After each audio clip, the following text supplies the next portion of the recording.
Gamophobia must be the fear of games, right? Wrong. It's actually the irrational fear of marriage. Confused?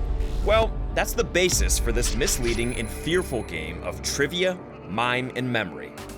There are 3 rounds to this game. Round 1 will test your knowledge of fears. Round 2 will test your performance skills. And round 3 will test your memory. But you won't be on your own. This is a team game.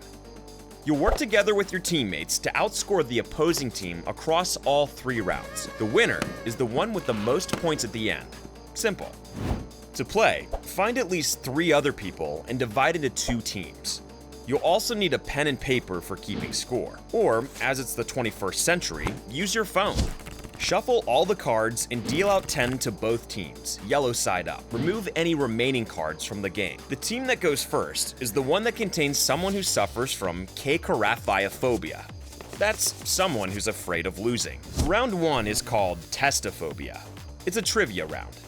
To start, exchange your 10 cards with the opposing team. One of their players shuffles your cards and reads out the multiple choice trivia questions for you and your teammates to answer. What is tyrophobia? Is it the fear of bees, the fear of keys, or the fear of cheese? Discuss with your team, and then give the final answer before the reader reveals if it's correct or not. Create separate piles for the correct and incorrect cards, so you can count them at the end. It's 1 point per correct answer. There is no time limit for this round, but a quick game is a good game. Round 2 is called Mime in Time.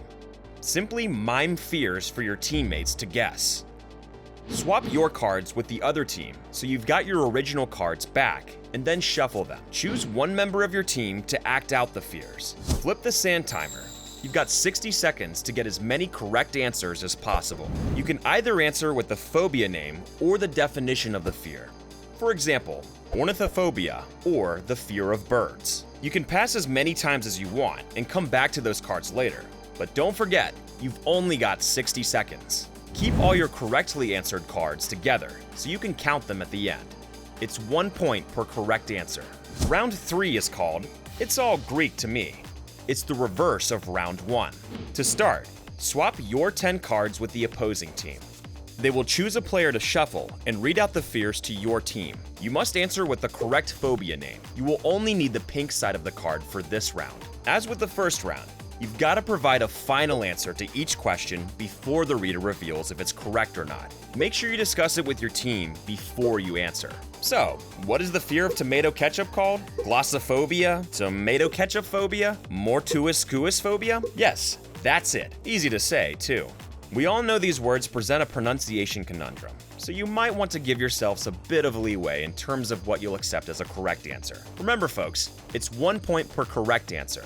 But what if the answer is wrong? Then the other team gets a chance to answer and steal the point.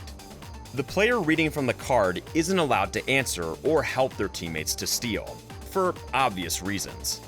All good things must come to an end. After round 3, tally the scores. The team with the most points wins, which is great, unless you suffer from achievemophobia. So that's it. Now you know how to play Gamophobia. Get your friends together and face your fears.